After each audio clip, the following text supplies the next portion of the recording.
Hello children, Praveen Kant Shukla from Christchurch Convent Higher Secondary School, Kadarwara, and I welcome you in our digital classes. Students, this video is for class 11th Business Studies, and we are continuing with our first chapter, that is Nature and Purpose of Business. Okay? In previous video we have discussed up to industries. Okay, now next topic we have, that is commerce. So first we will see the definition. Commerce is an organized system for the exchange of goods and services between the members of business world and the rest of the society. ठीक, commerce एक organised system है, एक व्यवस्थित तंत्र है. किस चीज़ के लिए? Exchange of goods and services. मतलब कॉमर्स एक व्यवस्थापित सुसज्जित एक तंत्र है, ऑर्गेनाइज्ड सिस्टम है, जिसमें हम गुड्स और सर्विसेज का लेन देन, आदान प्रदान, एक्सचेंज कर सकते हैं. किनके बीच में होता है ये? जो बिजनेस मेंबर्स होते हैं, जो बिजनेसमैन होते हैं, और सोसाइटी के बीच में. ठीक, this is the definition of commerce that I have taken from your book. You can see professor J Stephenson, ये एक मैनेजमेंट एक्सपर्ट हैं. इन्होंने भी अपनी डेफिनेशन रखी हुई है, आप देख सकते हैं आपकी बुक में. इन्होंने कहा है, commerce is the sum total of those processes which are engaged in the removal of the hindrance of persons. hindrance मतलब रुकावट. ठीक है, प्रॉब्लम, दिक्कत, समस्या, रुकावट. प्लेस एंड टाइम मतलब and finance in exchange of commodities. Commerce जो है, उन्होंने बोला है कि सभी जो एक्टिविटीज़ का एक प्रोसेस है जो कि व्यापार जगत में आने वाली सभी रुकावटों को, समस्याओं को दूर करता है. ठीक है, ये एक डेफिनेशन है. आप देखें, नेक्स्ट दिया हुआ है फंक्शंस ऑफ कॉमर्स. ठीक, functions of commerce, the first one that is removing hindrance of persons. Hindrance का मतलब मैं आपको बता चुका हूँ. हिंड्रेंस का मतलब रुकावट. ठीक है, समस्या होना किसी भी चीज़ की. ठीक, hindrance of person implies the lack of contract between producer and consumers. The producer has the problem of finding buyers who are in need of the goods produced by him and who are willing and able to buy it. मतलब commerce क्या करता है? जैसे मुझे एक pen की आवश्यकता है, ठीक है, मैं कंज्यूमर हूँ, ठीक है. वहीं एक पेन की कंपनी है, पेन की एक कंपनी है जिसने पेन बनाया है. उसने पेन बनाया है, प्रोडक्ट लॉन्च किया है. उसको किसकी ज़रूरत है? उसको ख़रीदार की ज़रूरत है, और वो ख़रीदार मैं हूँ. तो हम दोनों के बीच की जो रुकावट थी, ये जो समस्या थी, इसको दूर करने के लिए कॉमर्स काम आता है. कॉमर्स का मतलब हमने बताया exchange of goods and services. ठीक, तो मुझे पेन मिला, मैंने पेन ख़रीदा, मैंने पैसे दिए, कंपनी के पास पैसे गए, उन्होंने उससे प्रॉफिट कमाया. ठीक है, नेक्स्ट देखेंगे removing hindrance of place. Producer faces the problem of sending his goods to distant place without any loss. ठीक, मतलब कोई भी प्रोड्यूसर है, वो अपने सामान को एक स्थान से दूसरे स्थान भेजना चाहता है, वो भी बिना किसी रुकावट के, बिना किसी लॉस के.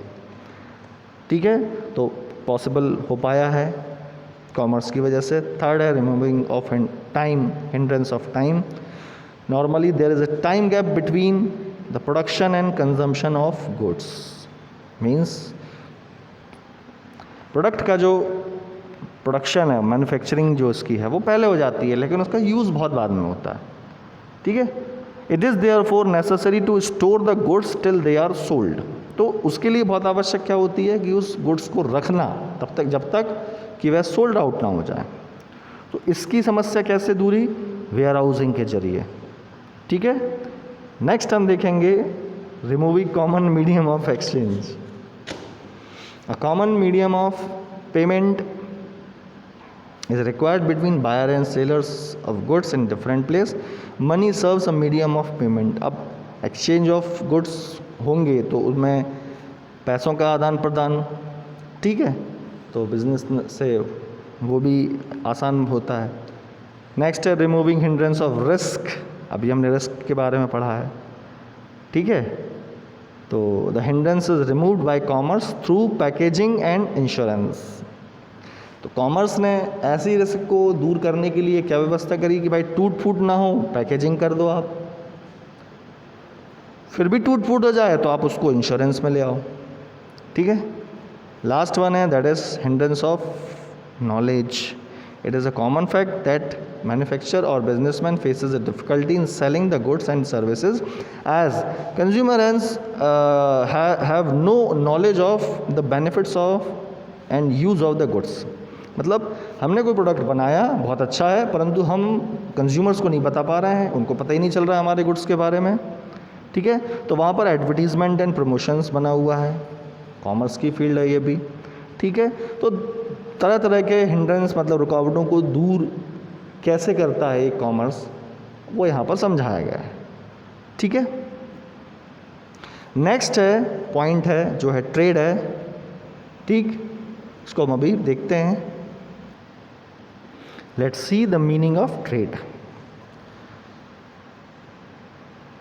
By trade we mean the sale, transfer or exchange of goods and services for a certain price.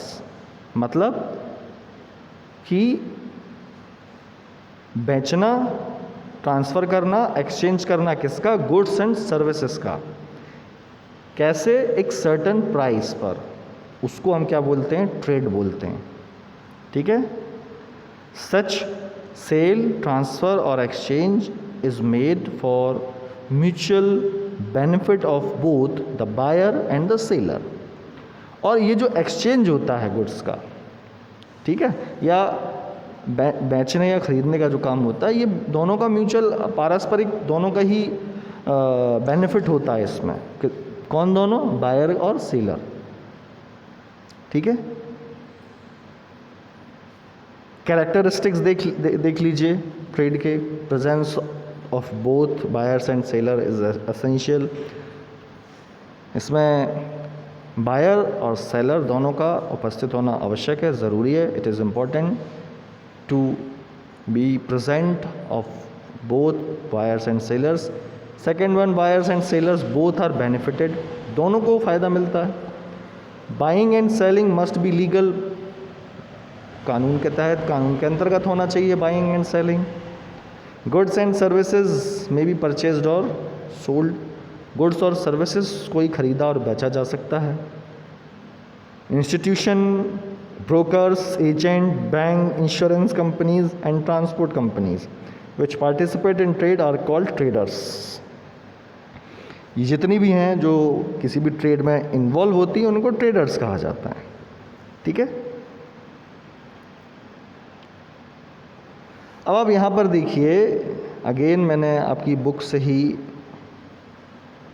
Photo को लेके पोस्ट किया हुआ है स्लाइड में। आप देखेंगे ट्रेड का क्लासिफिकेशन है, ट्रेड का वर्गीकरण है, मतलब उसको कितने भागों में बांटा गया है। आप देख सकते हैं कि मेन उसको 2 पार्ट्स में है, फिर उसके सब पार्ट्स भी हैं, फिर उसके सब पार्ट्स हैं। थोड़ा ध्यान से देखिएगा, ठीक है। जैसा कि आप देख सकते हैं कि ट्रेड को उन्होंने 2 भागों में बांटा हुआ है majorly. It is divided into 2 parts, internal trade and external trade, okay. Now see the side of internal trade. Again it is divided into 2 part, that is on the basis of scale, on the basis of area, okay. Now see, on the basis of scale there are 2 kinds of this part: wholesale trade, retail trade. On the basis of area you can see 3 parts: local trade, provincial and inter-provincial trade. Okay, again you can see the subpart of retail trade: hawkers, shopkeepers, departmental stores, multiple shops, mail order, supermarket, one price shops. अब यदि हम external trade में देखें तो सिर्फ 3 ही है, that is import, export and re export, जिसको हमने अभी अभी समझा। ठीक है, अब सब क्लासिफिकेशन को हम देख लेते हैं। इंटरनल ट्रेड, इंटरनल ट्रेड का मतलब इंटरनल ट्रेड और होम ट्रेड और domestic trade refers to buying and selling of goods and services within the boundaries of the nation. मतलब एक ही कंट्री की बाउंड्री के अंदर सेलिंग और बाइंग की जो प्रक्रिया है, ठीक है, उसको हम बोलते हैं इंटरनल ट्रेड। ठीक, अब इसकी सब हेडिंग्स देख लेते हैं। इसकी सब हेडिंग में पहला है on the basis of scale. इसके अंतर्गत क्या आता है? होलसेल और रिटेल। मतलब इंटरनल ट्रेड जिसका बेस हो स्केल, मतलब क्वांटिटी। तो होलसेलर ट्रेड क्या कहलाता है? जहाँ पर ट्रेडर गुड्स या सर्विसेज को लार्ज क्वांटिटी में परचेस करता है। ठीक है, गुड्स को लार्ज क्वांटिटी में परचेस करेगा। कहाँ से? डायरेक्ट प्रोड्यूसर से या मैन्युफैक्चरर से। ठीक है, वो कौन होता है? वो होलसेलर होता है और उसको क्या बोलते हैं? होलसेल ट्रेड बोलते हैं। ठीक है, रिटेल ट्रेड क्या होता है? Retail trade is said to be the last link in the economic chain. ये लास्ट जगह होती है किसी भी ट्रेड की एक प्रोडक्ट के लिए। ठीक है, यदि हम चेन देखें तो सबसे पहले उसका रॉ मटेरियल तैयार होगा, फिर रॉ मटेरियल से वो कंपनी, एक मैन्युफैक्चरिंग कंपनी जाएगा, वहाँ पे वो फिनिश गुड्स में तैयार होगा। फिर फिनिश गुड्स के बाद वो एक होलसेलर के पास जाएगा और होलसेलर के बाद फाइनली वो एक रिटेल शॉप में जाएगा, जहाँ से कंज्यूमर उसको खरीदेगा और कंज्यूम करेगा।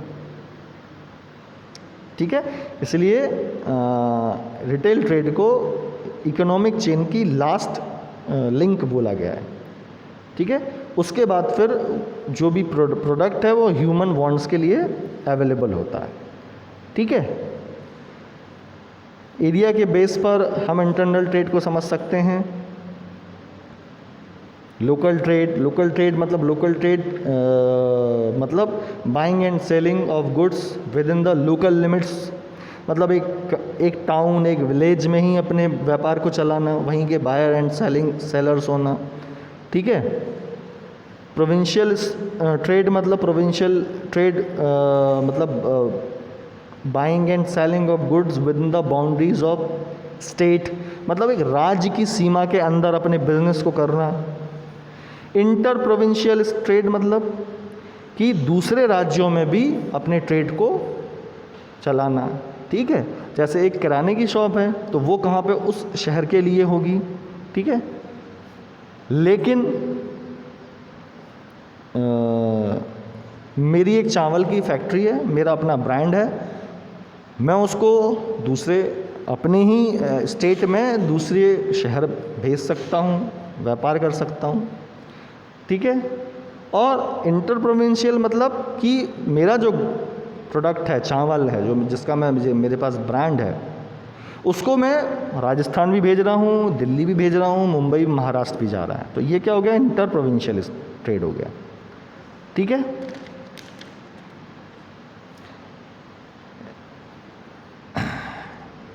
नेक्स्ट आपकी बुक में एक पॉइंट है, वो मैं आपको समझा देता हूँ। Meaning of foreign trade. Foreign trade और international trade refers to buying goods from or selling goods to traders doing business in foreign countries। मतलब गुड्स और सर्विसेज का आदान प्रदान फॉरेन कंट्री के साथ, वो क्या कहलाता है? फॉरेन ट्रेड कहलाता है।